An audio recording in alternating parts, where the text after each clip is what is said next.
Hey, have you ever watched Christmas Vacation and wondered what the deal was with that absolutely insane RV that Eddie rolls up in? You know, that rust-covered monstrosity that somehow makes the Griswold family Christmas even more chaotic? Well, buckle up, because we're about to dive into 20 weird facts about Eddie's 1973 Condor II RV that'll make you appreciate this rolling disaster even more. Some of these are going to blow your mind. Let's count them down. Number 20. The mystery of the model year. Here's where things get weird right off the bat. Everyone calls it a 1973 Ford Condor II, but here's the thing. Many sources actually list it as a 1972 model. The confusion comes from multiple automotive databases and registry sites that can't seem to agree. The 73 designation has become part of movie mythology, but the truth is murkier than Eddie's holding tank. Some enthusiast sites insist it's a 72, while others swear by 73. This debate has been raging among RV collectors and movie prop enthusiasts for decades. The discrepancy might seem minor, but for collectors trying to find an exact match, that one-year difference matters. It's like the automotive world's version of the Berenstain Bears mystery.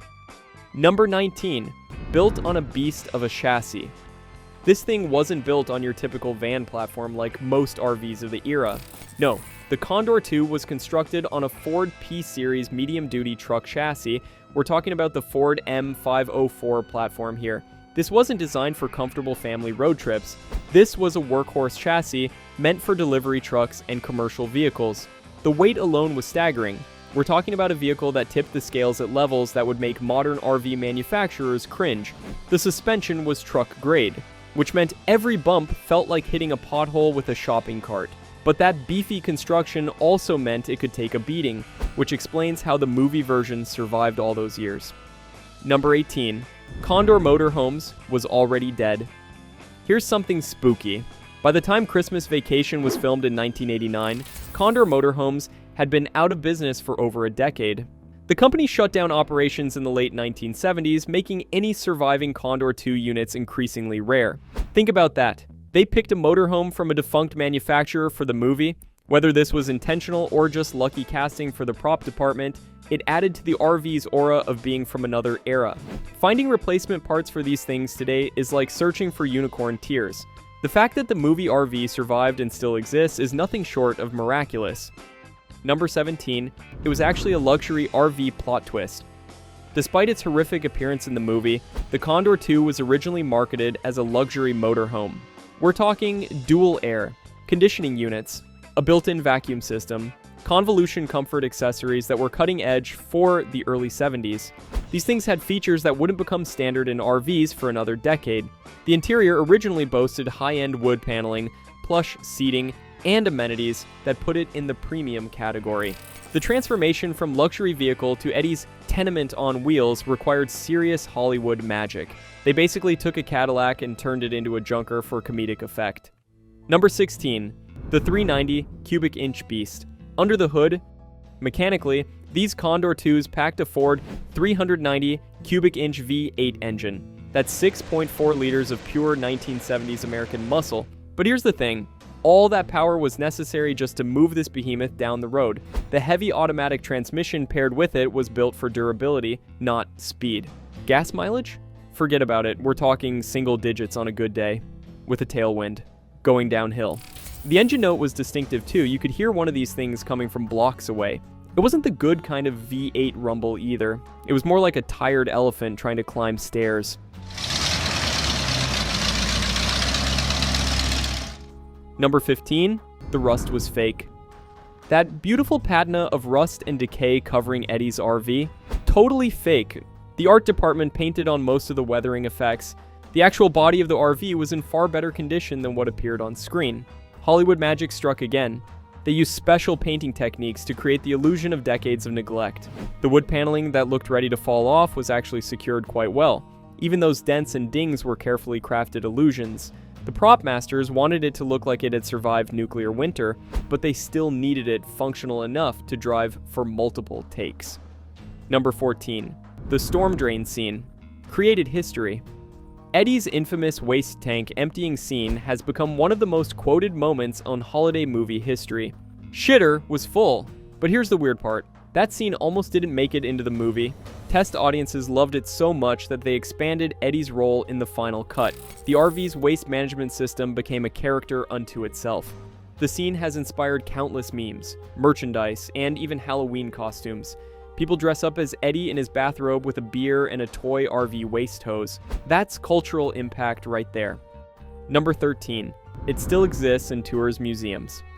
The actual RV from the movie didn't end up in a junkyard. It's been preserved and displayed at various museums. Castle Knoll in Medina, Ohio had it on display.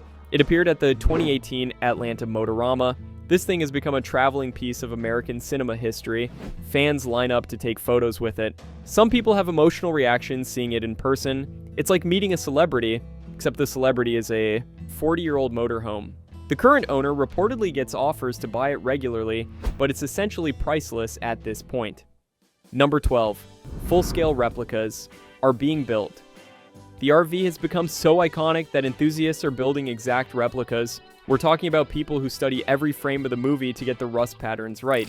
They source period-correct Condor IIs or similar RVs and transform them. The wood paneling stripes have to be perfect, the color has to match exactly.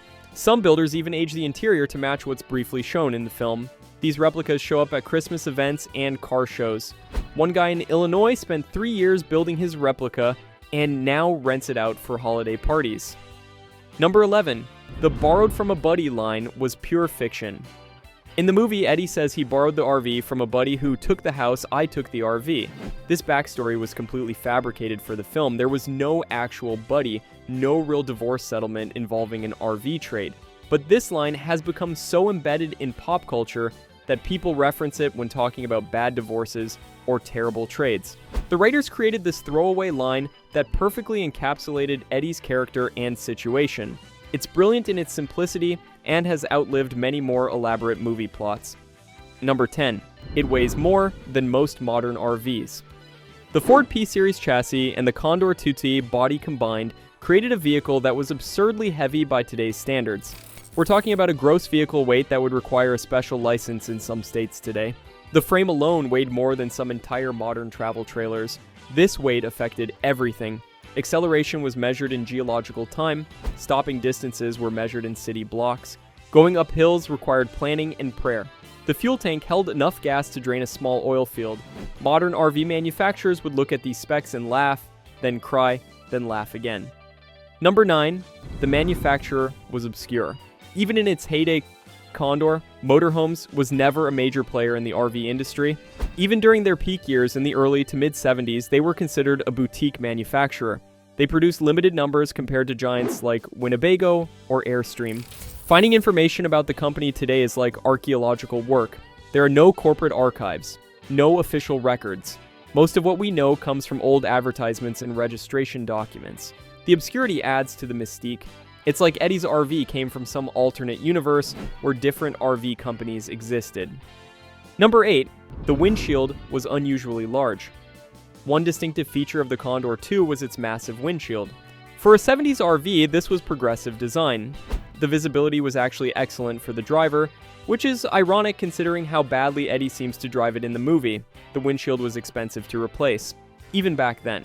Today, finding a replacement would be nearly impossible. You'd have to have one custom made. The size of the glass also contributed to the greenhouse effect inside. Without those dual AC units running, the interior would become an oven in summer. But it did give the RV a unique face that made it instantly recognizable. Number 7. Christmas ornaments and models exist. The cultural impact of Eddie's RV extends to Christmas decorations. Multiple companies have produced Christmas ornaments featuring the RV. We're talking about detailed miniatures that people hang on their trees. Model kit manufacturers have released buildable versions. Die-cast collectors can find various scales of the Condor II. Some of these collectibles sell for hundreds of dollars. There's even a slot car version for those vintage racing sets. The irony of a decrepit RV becoming a cherished holiday decoration isn't lost on anyone. It's become as much a part of Christmas tradition as the movie itself. Number 6. It inspired a generation of RV jokes. Before Christmas Vacation, RV humor was pretty tame. After Eddie's Condor II appeared, the entire genre of RV comedy changed. The vehicle became shorthand for every relative who shows up uninvited, every broken down camper in a driveway, every camping trip gone wrong. Stand-up comedians reference it, sitcoms pay homage to it. The RV transcended its role as a prop and became a cultural touchstone. When someone says their in-laws arrived in an RV, everyone immediately thinks of Eddie's Condor II. That's lasting impact. Number 5. The interior was barely shown, but carefully designed. Despite limited screen time for the interior, the prop department fully dressed it. Every detail was considered. The wood paneling inside matched the era perfectly. The fixtures were period correct. The upholstery patterns screamed 1970s. They even added personal touches suggesting Eddie's family had been living in it. Empty beer cans in specific locations, clothing draped just so, kids' toys scattered strategically. Most of this is barely visible in the film, but it was all there. The attention to detail for something hardly seen shows the commitment to authenticity. Number 4. The driving scenes required special permits. If filming the RV driving scenes wasn't simple, due to its size and the fact it was technically a commercial vehicle chassis, special permits were required. The insurance alone was a nightmare. They needed specialized drivers for some shots. The RV's turning radius was so bad they had to carefully plan every corner. Some residential streets couldn't accommodate it. They had to strengthen certain driveways for the scenes where it parks. The logistics of moving this beast around for filming added significantly to the production budget. Every mile that thing drove cost money in fuel and crew time. Number 3, people have traveled cross-country to see it. When the RV appears at events, fans make pilgrimages. We're talking about people driving hundreds of miles just to see Eddie's RV in person. They plan vacations around its appearance schedule. There are online forums dedicated to tracking its location. Photos with the RV get thousands of likes on social media. Some fans have admitted to getting emotional when seeing it. It represents childhood memories of watching the movie with family. The RV has become a mobile shrine to holiday nostalgia. Security is sometimes required at events because people want to touch it or peek inside. Number 2. Modern safety standards would never allow it. If you tried to manufacture the Condor II today, it would fail every safety test imaginable. No crumple zones, no airbags. The seatbelts were afterthoughts. The center of gravity was dangerously high. Rollover risk was substantial. The brake system was primitive by modern standards. No anti-lock anything. No stability control. The fuel tank location would violate current regulations. The electrical system was a fire waiting to happen. Child safety features were non-existent. It's a rolling reminder of how far vehicle safety has come. The fact that families actually traveled in these things cross-country in the 70s is mind-boggling by today's standards. Number 1, it's worth more as a movie prop than it ever was new. Here's the ultimate irony. Eddie's beat-up Condor II is now worth exponentially more than it cost brand new in 1973. A new Condor II in the early 70s sold for around $15,000 to $20,000. That's about $100,000 in today's money. But the actual movie RV, estimates put its value at several $100,000, possibly more. It's not just an RV anymore. It's a piece of cinema history. It's been authenticated, documented, and preserved. Insurance companies struggle to value it because there's nothing comparable. No auction house has ever sold the actual hero prop from Christmas Vacation. If it ever went to auction, the bidding war would be legendary. Collectors, museums, and wealthy fans would compete fiercely. The RV that represented failure and embarrassment in the movie has become a priceless treasure in real life. And there you have it, 20 absolutely wild facts about Eddie's Condor II RV that prove this rusty beast is way more than just a movie prop. It's become a cultural icon that represents everything wonderfully chaotic about family holidays. Did any of these facts surprise you? Do you have your own memories of seeing this magnificent disaster on screen? Drop them in the comments below. And hey, if you enjoyed this journey through RV history, make sure to subscribe and hit that notification bell. We've got plenty more weird facts about your favorite holiday movies coming up.